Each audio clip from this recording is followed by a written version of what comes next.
Hi there, I'm Jen Rice, and good Friday morning. I wanted to pop in here today and talk a little bit about the best way that you can become competitively successful in what you're doing, and what I learned from some really big companies about the art of doing business in collaboration.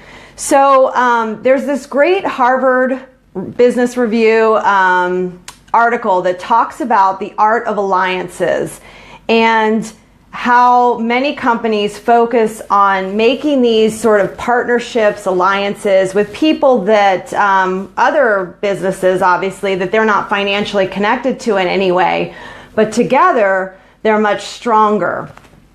So you can see where learning from how these larger companies are doing business can even help people that are sole proprietors, small business owners, maybe you have a home business as well.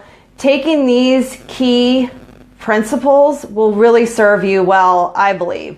So basically, although your goal or their goal is usually company focused, when they aligned with other businesses that maybe had common desires, common outcomes, definitely maybe their foundational purpose was the same, their outcomes were much better because they worked together to move forward, even though they weren't, like I said, financially connected in some ways.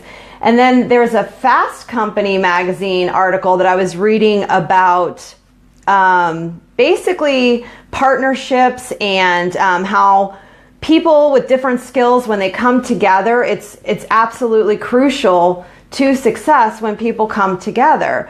So, where I might build value for another business owner, I may be weaker or not very good at other things that a partner or other business owner may be really, really good at.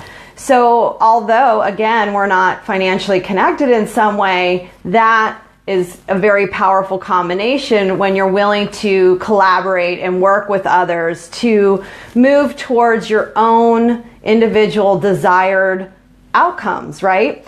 So, there's a lot of articles on how, success is, it's very crucial to have collaboration for success. And I'm probably not telling you anything, earth-shattering here, but I found there were a couple things that were really cool when you talk about locking arms with other people. They do say that generally you innovate quicker when you're in a group situation, and then you can create solutions to problems faster because you're in this sort of group think tank. So I know many of my probably quite a few of my Facebook friends are either part of maybe this kind of collaboration already in your work. Certainly if you are doing your own business, I'm assuming this happens a lot with realtors, even bankers, certainly direct sales folks.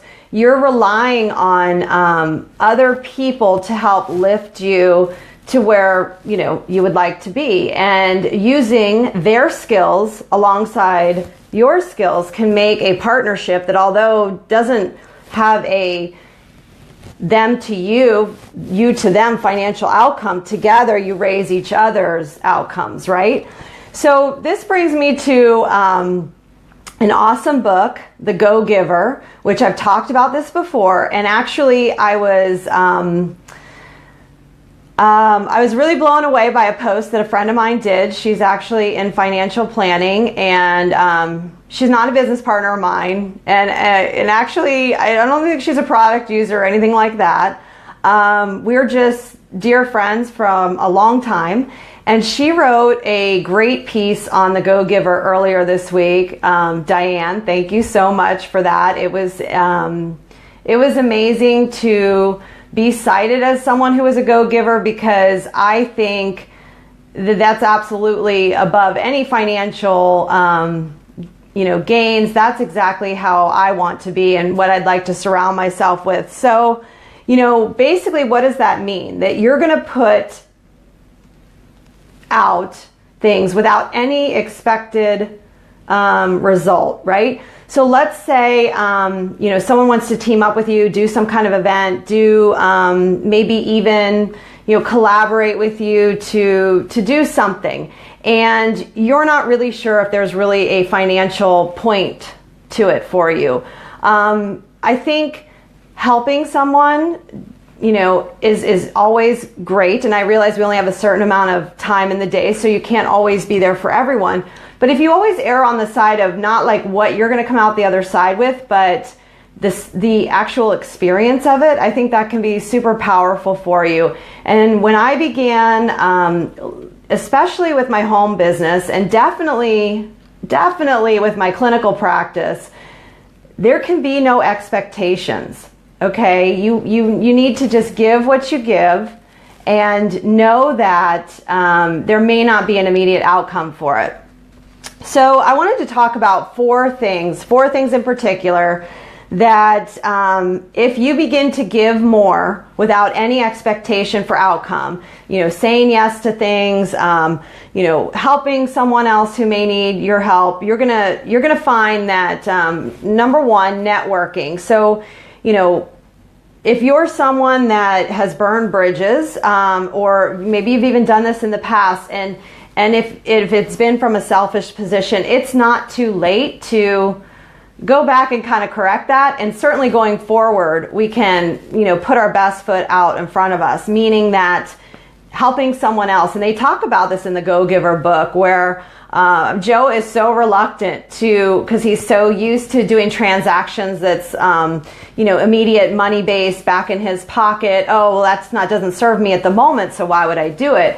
And I think that if we kind of get around that mindset, this would really help you. And if you're in a network marketing, direct sales business, if you're a realtor, banker, there are a lot of field sales in general, come from a giving place, and the rest will likely come back to you. Two, collaboration.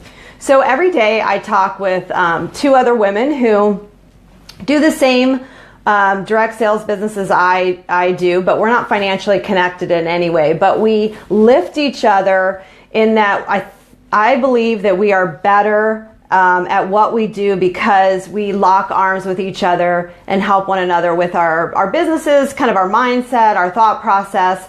And obviously, we're not keeping a score on who's contributing more to one another. It does seem to be very even. So collaboration. And if you're willing to do, often, once in a while at least, some tasks that are the least desirable of a team, whether this is in your team working environment. I mean, guys, if you work in an office and there are certain tasks that just are kind of less desirable than others, stepping in and doing that can make a big difference for the people around you. So that collaboration factor, right? Third thing, leadership, right? So, we want to create areas, and whether it's your business, your working environment, where people can thrive around you. So I think when we put our best face forward, that tends to set a tone around us, right? And then the last thing is communication. So asking the right questions and being present to listen for the answers is really key.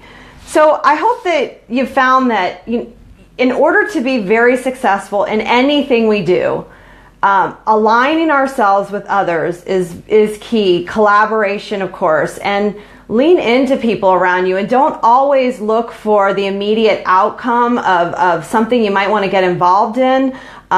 It may not be coming right away, but there's certainly a lot to be gained from partnering with other like-minded people.